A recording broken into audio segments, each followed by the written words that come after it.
Good morning. You're listening to KSQD Santa Cruz, KSQT Prunedale, and streaming live at KSQD.org throughout the multiverse. It's Saturday morning. It's 9:02. It's sunny outside and about 42 degrees, and this is your Saturday morning garden show in the garden. I'm Stephen E. Popp, and I am here with my friend and co-host, Joe Truskot. Good morning, Joe.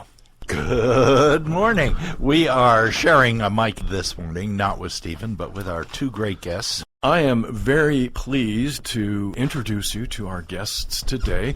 Freddy Menge has returned once again, and this time he has been gracious or able to get his partner in crime, I suppose, in nursery frolicking, Ellen Baker, in. Say good morning to our guests, Ellen and Freddy. Good morning. Good morning. Thanks for having us here. Thank you. I failed to mention that you are the team that runs Epicenter Farm and Nursery in La Selva, and Freddy does apples primarily, and Ellen, you do the avocado work in grafting. Is that correct? That's right. And I especially wanted to thank you for having us here this morning, because if I wasn't here, I'd be on my computer right now, and I've been just dealing with lots of orders. It's avocado planting season, and I keep a spreadsheet with people who have contacted me throughout the year wanting to get trees, and it's a little overwhelming right now, so thank you. Good break. It's a great break. Well, you know, avocados are such a fascinating and sometimes, for some people, mysterious or even challenging fruit to grow. There's such a long history of avocado, the genus and species Persea americana. That genus of plants is in the laurel family, and there are probably several hundred different species within that genus. But this is, I think, the only one that really bears a fruit worth mentioning. It's been in cultivation for over 5,000 years. Domestication, I should say, originating somewhere in the highlands of between Mexico and Guatemala. And it's had, I'm an etymology nerd. Etymology, excuse me. And people who can't tell the difference between entomology and etymology just really bugs me. Etiology.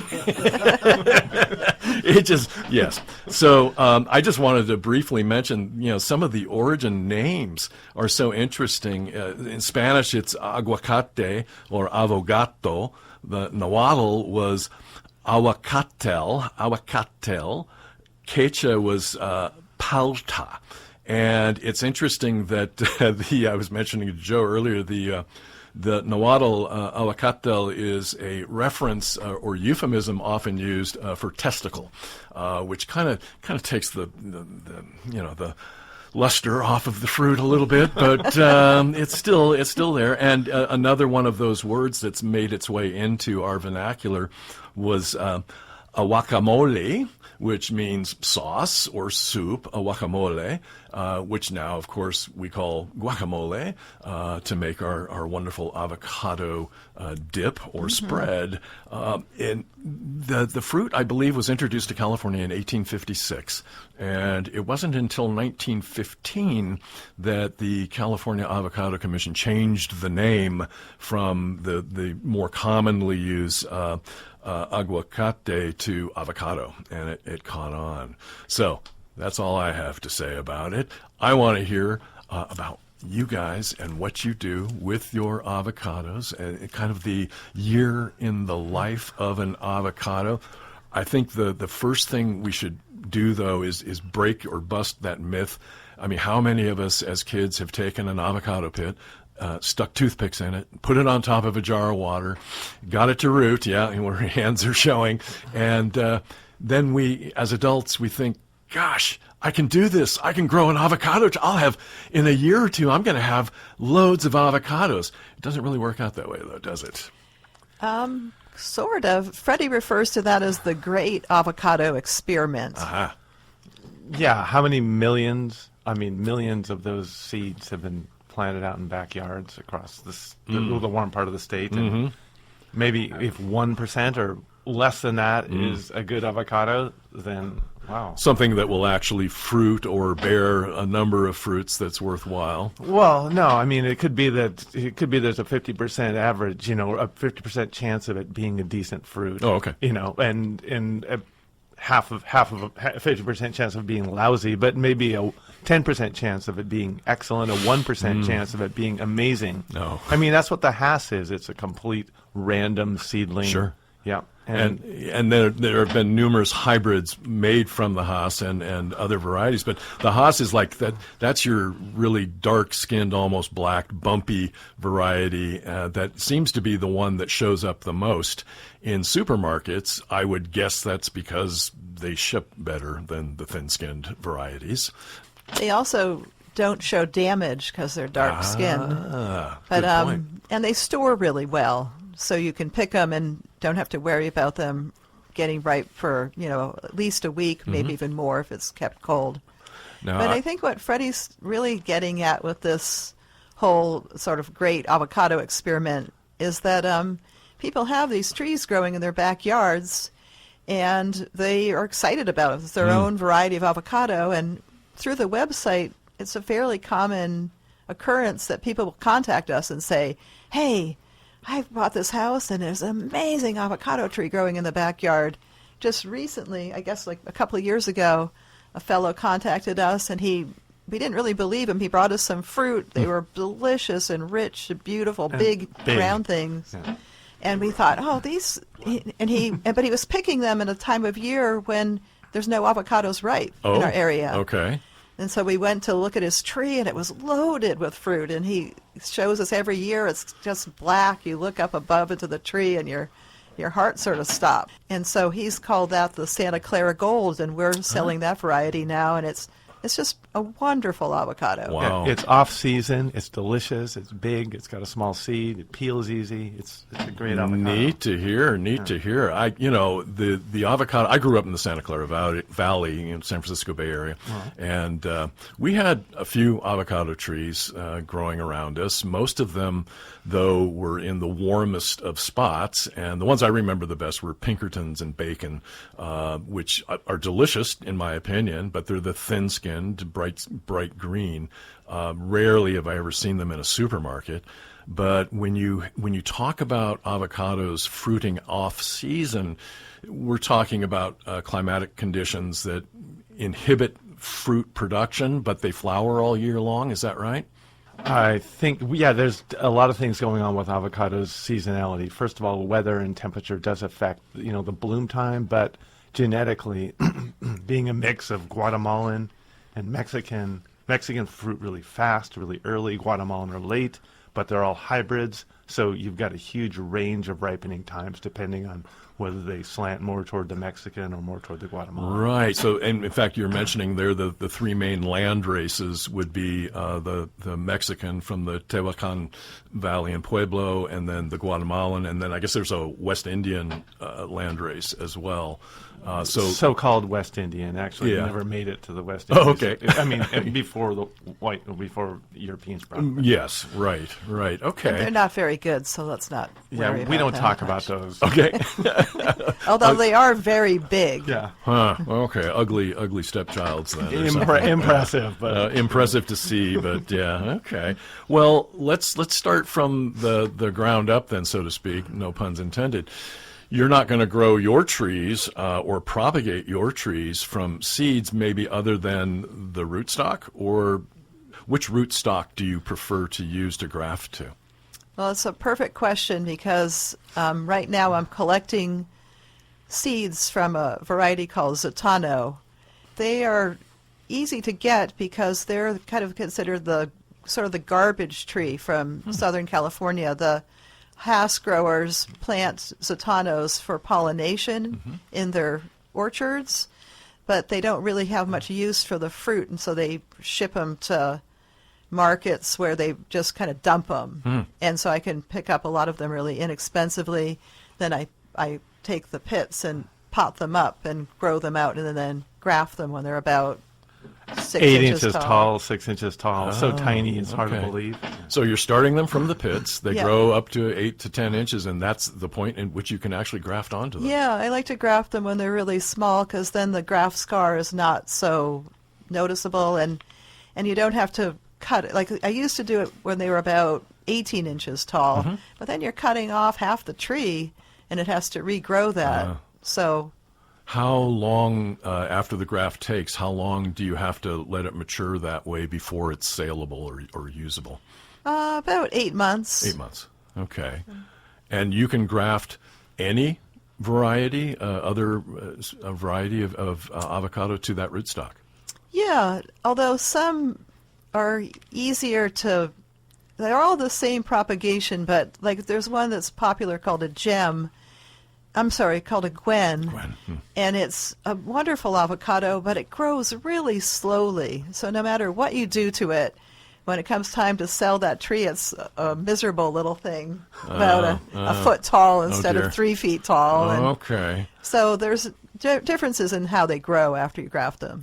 And then from the point where someone procures one of these plants from you, plants it in their garden or in a big pot or whatever, how long until they should, how long will it take for it to fruit? Depending on variety, obviously. Very good question. Yeah. Freddie has an answer for that one. All right. Between, you could set fruit that the year you put it in the ground. Oh, wow. Or never. Okay, that kind of covers the whole board there, yeah. Depends on how well you take care of it, because some people kill theirs immediately, and they should expect never to see fruit on those trees. Well, those people shouldn't be allowed to plant a tree anyways, God. That's right. Dang it. Yes. But some people just torture it slowly over years with no nitrogen, no water, weeds around the base. And that's what I do to houseplants, actually. They scream when they see me, and if I pass them in the nursery, they, no, don't let him take me. I do that with houseplants too, but not avocados. Yeah, well, you can grow an avocado as a houseplant. Don't ever expect it to fruit or flower necessarily, but I've seen them in pots in houses, and they're attractive in some settings. Do you ever get those Park Avenue? Is it Park Avenue? Park Seeds. Park Seeds catalogs, and they show the strawberries the size of a baseball kid's head. Yeah, because they used to. We carry an avocado that they used to push called a Don Gilligly, and it's a funky looking avocado. It looks kind of like a half lizard, half avocado. Oh, wow. Big squash, long extended shape. Yeah. Interesting. But in their catalog, they love those claims. They would say, grow a Don Gilligly as a house plant. Within a year, it'll be providing all the guacamole you can eat. Three crops a year. Right. So we like that one, but we don't make those claims. It's a nice tasting avocado, but you got to grow it outside. It's a big thing in it, and it only fruits once a year. How many different varieties do you grow right now? We don't know. You don't know? Yeah. Okay. What are the most popular ones then? Well, I mean, it's something like 35 or 40 varieties. Wow. Okay. All right. Almost too many to list. Now, I think whenever I've been to a produce market or something, you see the regular ones that most people are familiar with. Those are the Haas, right? Sure, yeah. And then I also see sometimes in the bargain section of the produce thing, really smaller ones. Are those just ones that didn't develop right, or is that a different species? There's Haas of a lower grade or smaller grade, so they grade them out when they Isn't the Fuerte also a Haas cultivar of some sort? It's very cold hardy but smaller or something like that? No, it's totally distinct. It's its own thing. Genetically, it's 100% Mexican, and it's more from the Tehuacan Valley. And it's delicious, but it used to be the #1 avocado up until the mid-'70s or early '70s, and Haas has surpassed it, I guess. So one of the interesting things that I know about avocados is like a number of other fruit species, it's something that's called a climacteric fruit, in that it will ripen after it's been harvested. And not every fruit will do that. But with an avocado, you got to know when it's mature enough to harvest it. How do you tell? Is that just trial and error, or it's a specific size and age?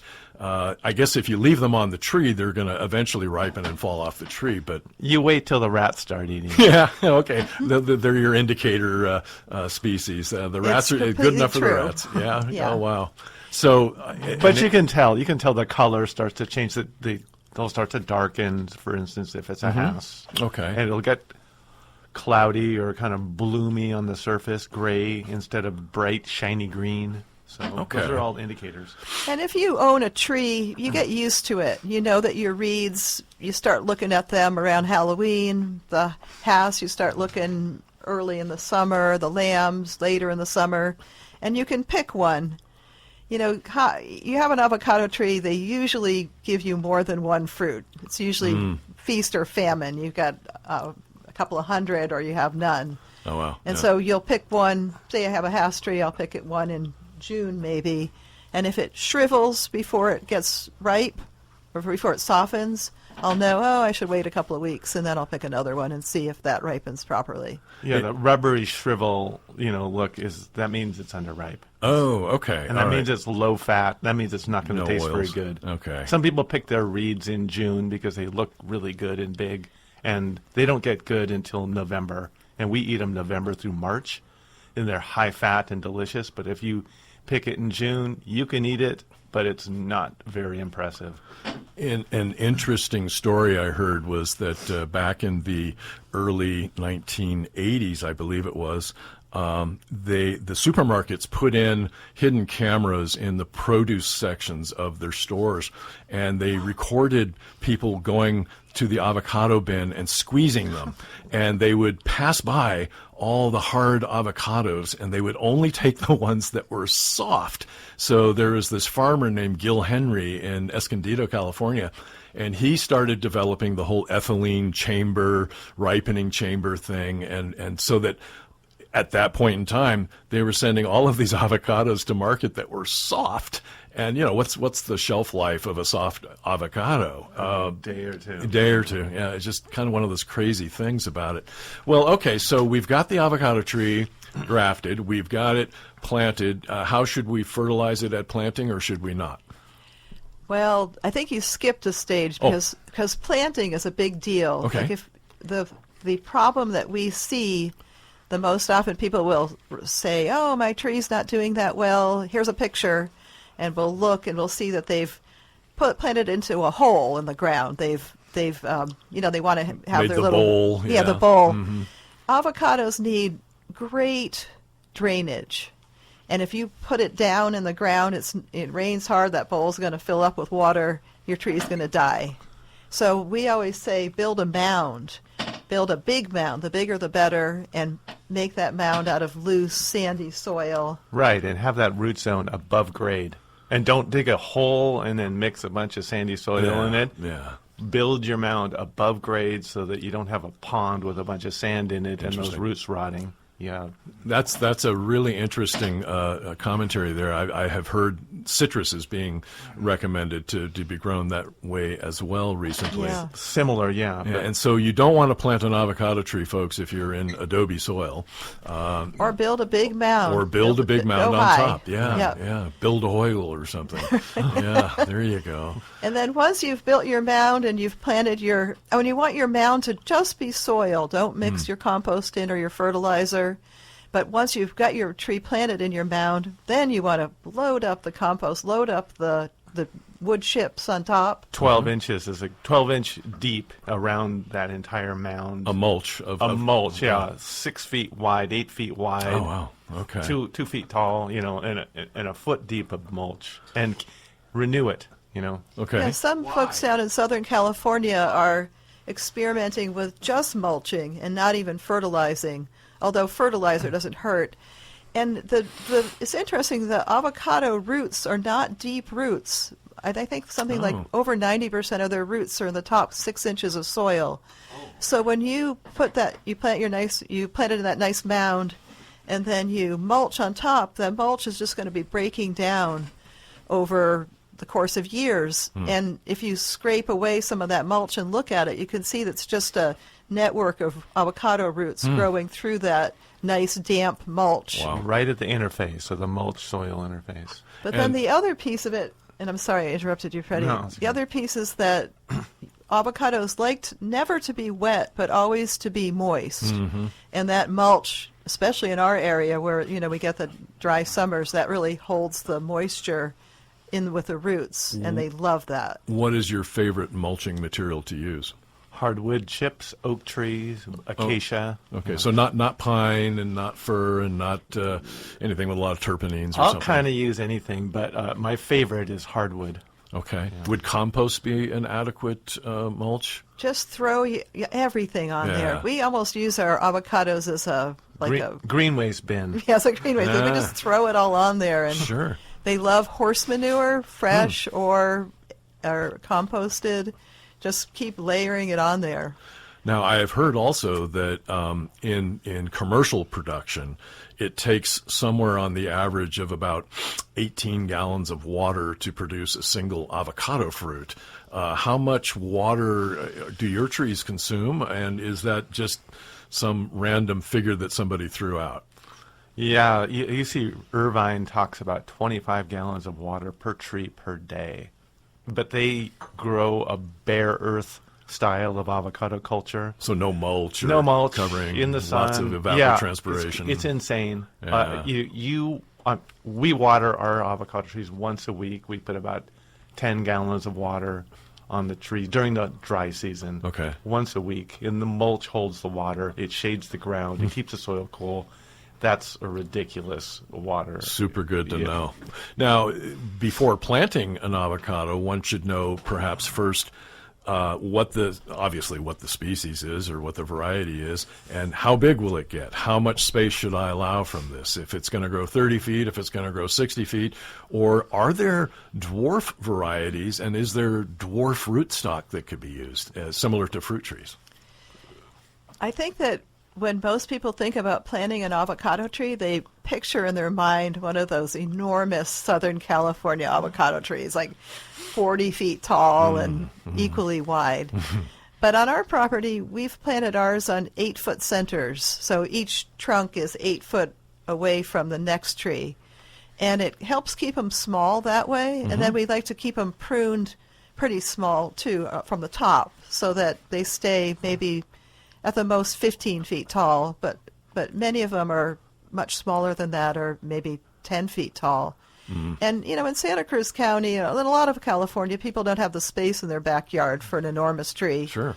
And so, we were talking earlier about a reed that ripens around Halloween or later. We're still eating ours a couple of weeks ago. That tree could easily be kept to 10 feet, on an 8-foot center, and it'll make a lot of beautiful fruit. And then the one that I was talking about that doesn't like to grow, the Gwen, that's a dwarf tree. It's very slow growing, Okay. and you have to push it to get it above, say, 8 feet tall. Oh. Yeah, and Gem is just a little bit more vigorous than Gwen. It's also pretty small. So on all of these trees, big or small, do they require annual pruning, or are you just pruning to shape or allow for airflow? Does pruning help produce more racemes of panicles of flowers? I mean, what's the story on all of that? Great question, yeah, because keeping your tree small requires that every once in a while you have to whack it. You have to cut it pretty hard. And avocados seem to respond really well to severe pruning, where you knock off big chunks. Wow. And they'll respond with a vigorous shoot coming out of the bark. Big flush coming from the cut point? Yeah, and or- those branches grow the most, and they have a lot of kind of oomph behind them, and they produce big clusters of big fruit. Okay. So those are the most productive clusters, and so it's become a strategy for some avocado growers to renew their tree, cut off a quarter every year. Wow. So that you're renewing depending on, you don't want to cut off your tree when it's got a bumper crop on it and throw 150 avocados in the ground before they're ripe. Well, and I don't want to climb 60 feet to get my avocados. Yeah, either, so. you take a chainsaw to it and chop it, and then get it growing, get it fruiting close to the ground. I like to think about what you were talking about earlier about the whole evolution of the avocados, and one thing you didn't mention was the megafauna. That supposedly dispersed the seeds. Yeah. So back how many thousands of years ago was that? Pleistocene, More than- 1.3 million. More Yeah. than 13 million, Okay. more than 13,000 years ago. Yeah, 450 so or something. Yeah. I like to think of those giant sloths picking the avocados, and they weren't gentle. They were snapping off branches, Ah. And so what we see now is just for example, we had a tree that was overloaded. We didn't prop it up properly. A big branch snapped off, and then tons of new growth came out, shot forth from that area, and that was the big producer the next year. Yeah, that branch particularly on the tree was loaded with clusters. And, fascinating. Yeah. Wow. That's, the megafauna, the elephant. If you've ever seen an elephant eat a tree, you would recognize what Ellen was just talking about. Right. You just would relax around your pruning style immediately. Yeah, they're not fussy. Like an apple tree is fussy. It wants to be pruned a certain way, but you can clip your avocado into a poodle if you want to, and it still will. It will perform. It won't hold it against you. Yeah. This is In the Garden. I'm Stephen E. Popp, and we're here with Ellen Baker and Freddy Menge of Epicenter Farm and Nursery. We are talking about avocados, in particular the avocados that they are growing and will have available starting in April for sales that you can get by going to their website. And I believe, Ellen, you said you also ship. I do. All through California?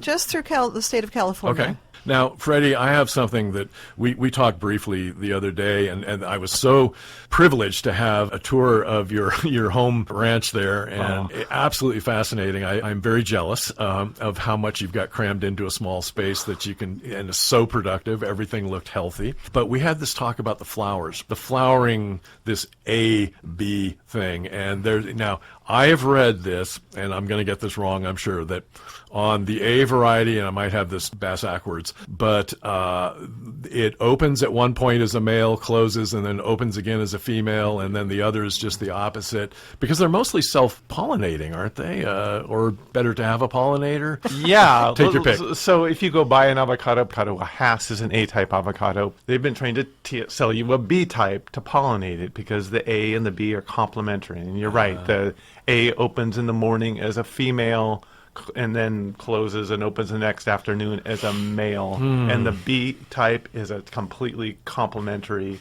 opening. And in their native habitat, they're perfectly synchronized. The timing and the temperature is such that the flowers open orchestrated exactly on the same schedule. So the A's and the B's, which are comprise about 50% of the population of any given avocado plant, natural planting.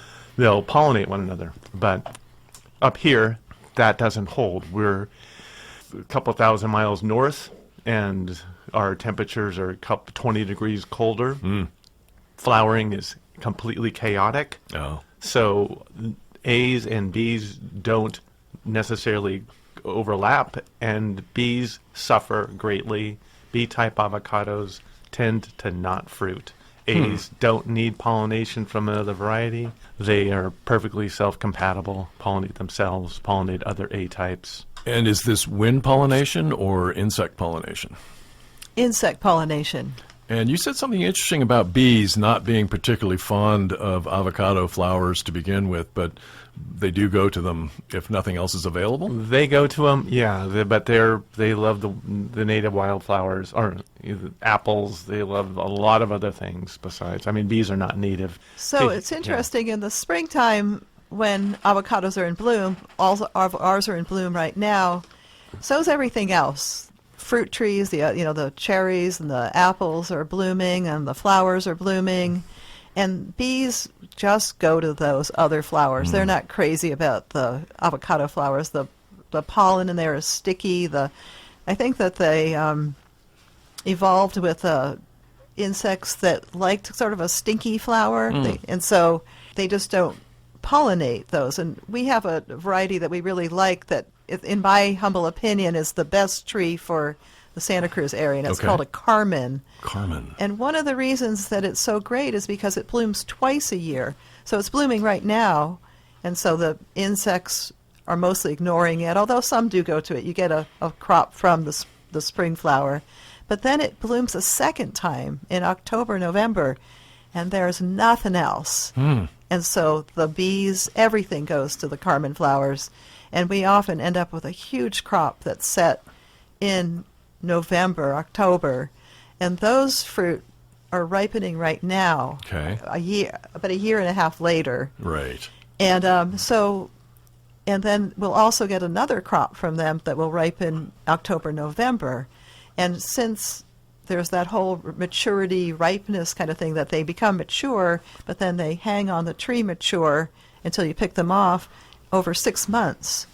And so you can be picking a mature fruit off your Carmen tree every single day of the year. Wow. Many years. So potentially you've got avocados at every stage almost of maturity, ready to pick, next week to pick, a month to pick. From Well, now like you thing. said, the climacteric thing, you know, it doesn't start ripening until you pick it off the tree. Okay. It senses It's that. maturing. Yeah, It's mature, but yeah. it'll stay on the tree for 6 months waiting for you to pick Gosh. it. So that means it gives you half a year. It doesn't ripen on its own, fall off the tree then. And Wow. if that's not good enough, Carmens are delicious. They're just rich and easy to peel and oily. I'm getting hungry. Do they look like avocado?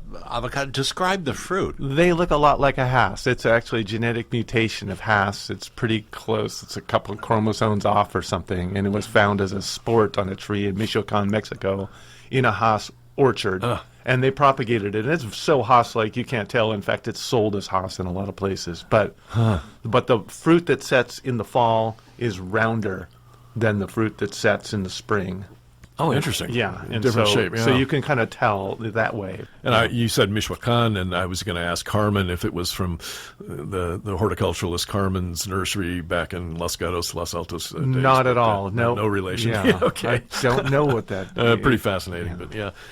Well, okay, so we kind of cover the A and B thing, but what are the optimal temperature ranges for flowering, fruiting, etc.? I want to point out also that the flowers of an avocado tree are very unlike what you would expect. There aren't petals. It's got, a couple of bracts or something, and there's these panicles, just racemes, panicles of flowers, thousands it would seem at any given time.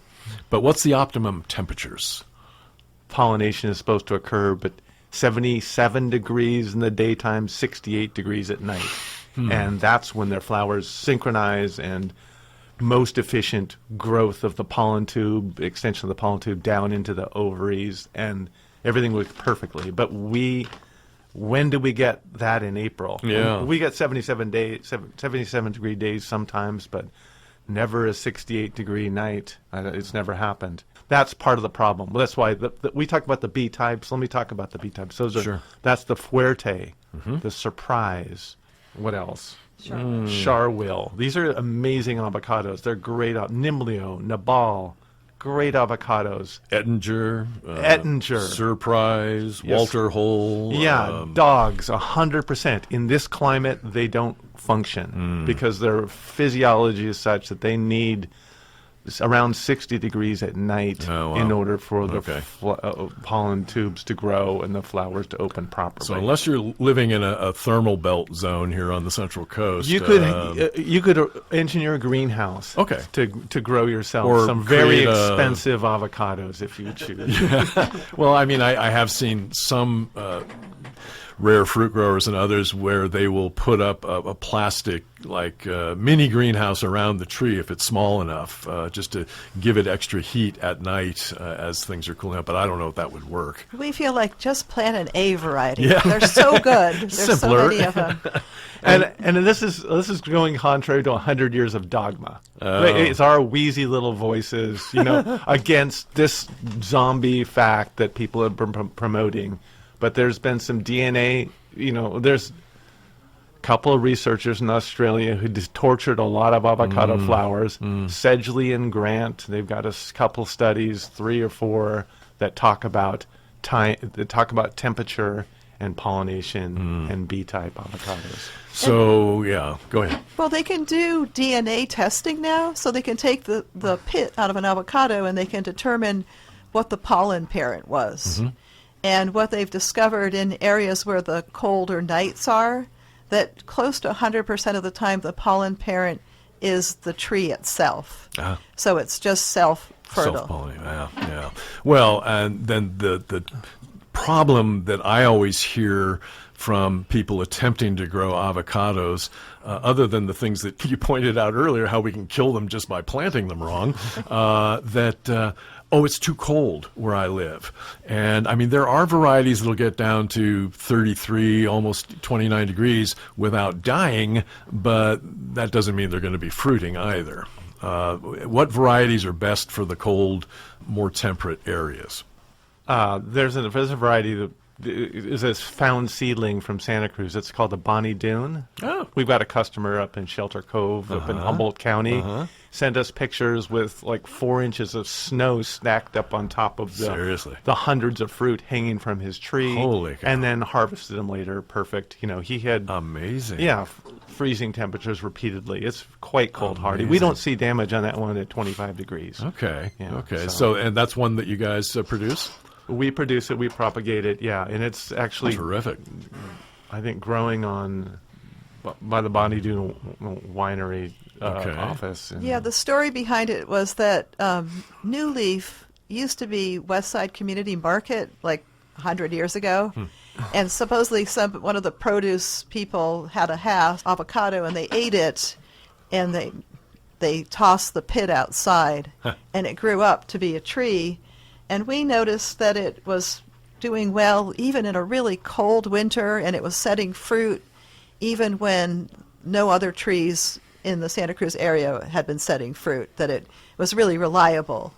And so we propagated it, and we like it a lot. We think it's delicious. The only problem with it is that the seed sometimes is very big. It's fairly variable. Sometimes it's tiny, and I'm like, why do I tell people this has a big seed? But sometimes it does. And I've just handed you a piece of a Bonnie Doon, so maybe fantastic. you want to try it. All right. I won't eat and talk at the same time, though. I don't have a problem. Yeah, Joe's our tester today. Yeah, but that's just one. You know, Daturo is another one. That's it's a found seedling. That's a fabulous cold hardy. And then there's here you eat your avocado, and I'll tell you about one that's called an Araveipa, and that's from Araveipa Canyon in Arizona. And that canyon, I've never been there myself, but from what I've heard, they have a historical record that goes back into the 1800s of the temperature, and it's very often gone down to 15 degrees Fahrenheit, and then every summer up high, up in the 120s. And it's also withstood flooding, where it's been under 6 feet of water. Oh, wow. So this is like one tough tree.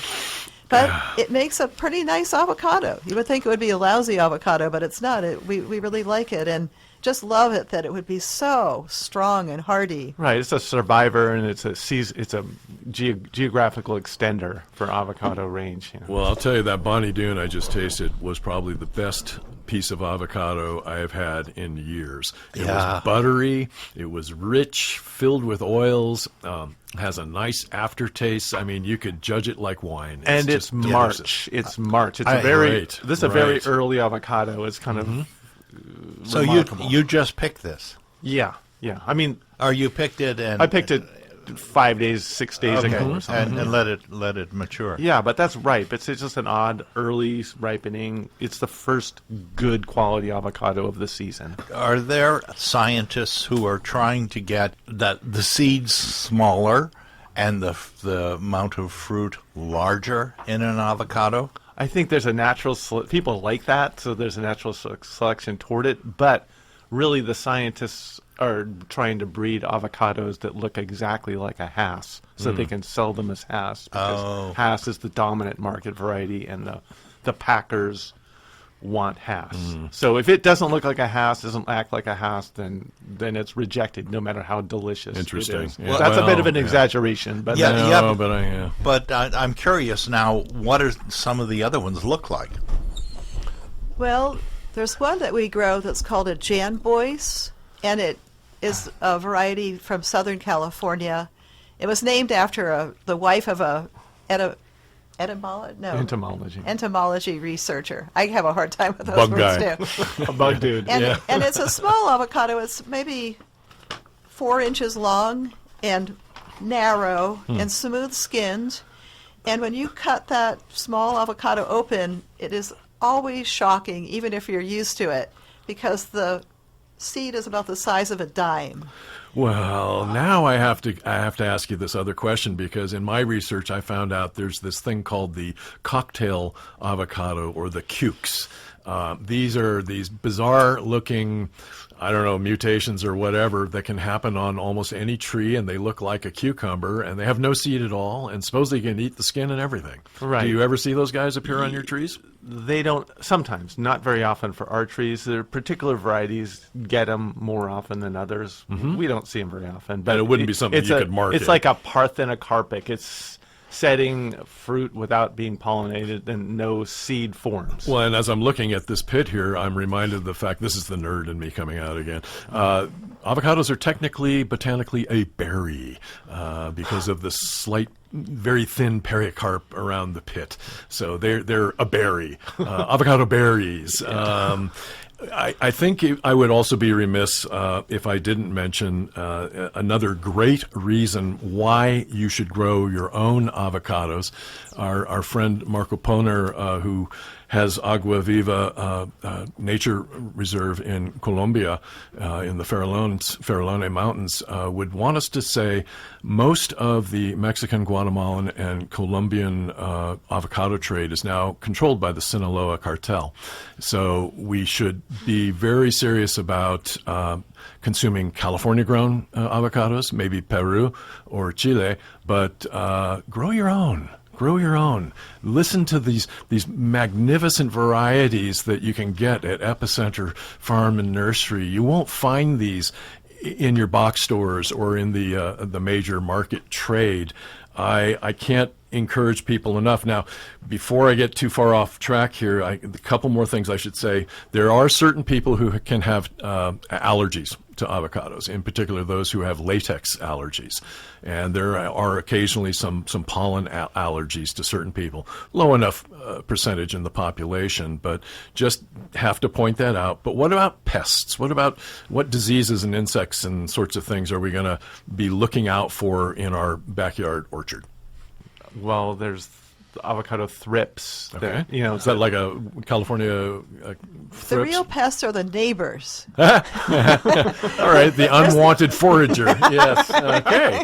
I hear it. I hear it. And the rats and squirrels. Yeah, we had a young man with a skateboard and a backpack loaded full of, absolutely totally underripe Panama Cannonball avocados. Jeez. Well, hopefully he had a little slip on the way down the hill there on Alta. Who knows? Oh, my gosh. Can I ask a couple of culinary questions? I mean, how do you keep them nice and fresh? If you make your guacamole, how do you prevent it from going brown? Eat it. Yeah. Well, you can't eat it all. What about the thing of putting a cut avocado with an onion in the fridge? Does that actually help keep it from browning and looking awful, or should you just dip it in lemon juice? I don't know about the onion thing. Oh, okay. But I can comment that we have a couple of relatives that we like to mail boxes of avocados to. Right. So they'll get, I don't know, 20, 25 avocados that will all ripen on the same day that will arrive there. But they've gotten really good at it. Like they mention that they don't lose any. And I think it's mostly that they refrigerate them, and they play two games with them. One is that they'll refrigerate them when they first get them, so they'll still be hard, and they'll slowly pull them out. But then as they also say that when they're soft, when they're already ripe, just ripe, they'll refrigerate them, and they'll get 3-4 extra days out of them. Okay. Not peel them. Don't peel them. No, don't peel them. Yeah. I've heard of, we don't save our avocados, like we tend to eat them Yeah, fresh. well. But there's people I've heard who will mash them and then put them in a Ziploc bag and then just squeeze all the air out so they don't oxidize. And then they're good for guacamole afterwards. Well, I'll have to try that. In my research, I also found out that in certain countries in the Indonesian area and the Philippines, avocados are not consumed as a savory unami type of a dish. They sweeten them. They put sugar. That's because they're growing lowland avocados, quote, West Indian avocados. Okay. And they don't taste that good, but they sweeten them and use them as the fat in a smoothie. Or Right. something. I've had them in smoothies before, too. Yeah. Interesting. Interesting. Well, you guys, this has been just absolutely delightful. I want to tell our listeners again how they can contact you, how they can get your avocados, which, by the way, I'm going to say this so you don't have to. I know the FCC won't let us talk about prices and such things, but I know what you charge for your plants, and it's a killer deal, folks. Believe me, it's much better than you're going to find on the open market, and you are not going to find the varieties that you guys have. So how can they get them from you? Oh, you're very kind. We have the nursery online, so you can just Google Epicenter avocados. Okay. Or else you can, if you can't remember that, you can just do avocados and then Santa Cruz, because I think we're the only avocado nursery in Santa Cruz. Oh, okay. Although we actually are out in La Selva Beach. Mm-hmm. And you have contact on the website then? Yeah, there's a contact form. Fill that out, and I'll get it. And you list all the varieties that you do there? Yeah, they're all listed, and there's I think a nicely written description of each one and a photograph. And we've got some blog entries. We've got one, like, if you don't know what kind of avocados you should plant, there's one that talks about the great avocados for the Central Coast. Okay. And the terrible ones that you should never plant. And we talk about pollination in depth. So if you want to nerd out on that. Yeah. Now that sounds fun.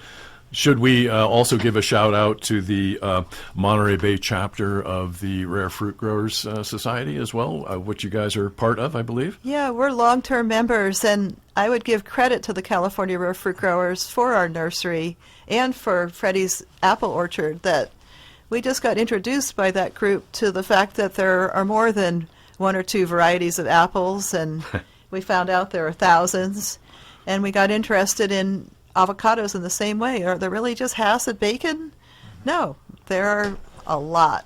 And some are really good and some are not. And do your research before you buy them, because they don't all do great in Santa Cruz County. And save your pits. And very much like apples, avocados are incredibly healthy for human beings. Yes. So the more you eat, folks, the better you can answer all those health questionnaires. Yes, how many vegetables? I eat lots of avocados and apples. 10 avos a day. The old alligator pear, yes. Yes. Well, any last thoughts for our listeners before we go? Buy now, plant later. Yes, okay. Yeah, what is that expression, like that you wish you had planted a decade ago? Or the best time to have planted a tree is 10 years ago. The second best time is now. Yes. Yeah. And Ellen, I can't let you run away. We did this with Freddie, and I do it with all my new guests. What was your earliest memory of being in a garden? We never got into your background or where you're from, but what's your earliest memory? Well, that's a very easy question, because my dad was an avid gardener. I guess I have to say that I loved the garden, but our chores were always around picking. We had to pick the green beans. We'd be sent out with a basket, and I grew up in Rhode Island. It's hot in the summer, and so my memories were not always 100% pleasant. All right. But something stuck, so I still Didn't you have to loved pick, gardening. like, tomato hornworms or something? Oh, yeah, we'd get paid for those, though. Oh, man. Okay. Okay, because inquiring minds want to know, how did you meet each other? Through our common love of honeybees. Yeah, my honeybee guru was her honeybee guru, apparently, and he gave me her phone number. And That sounds pretty romantic, Yeah. actually. But, well, all right. It has been an absolute pleasure. Thank you, listeners, for tuning in. Remember, you can find them at Epicenter Farm and Nursery. And until next Saturday, happy gardening.